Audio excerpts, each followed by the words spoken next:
Hello mga lods. Yan, yung mga kababayan natin dito nasa Croatia at walang trabaho. May agency dito, yung kay Sir Erwin HR Direct Hard.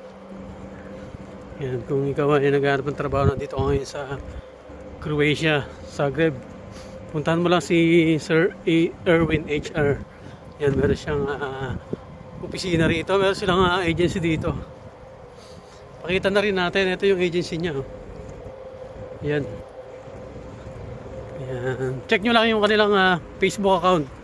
Kung ano yung mga hiring, mga requirements, salaries kailangan, at kung paano mag-apply. Yan po. Good luck sa inyo mga lods. Dito lang yan kay Sir Erwin HR. Message nyo lang siya kung gusto nyong makapagtrabaho.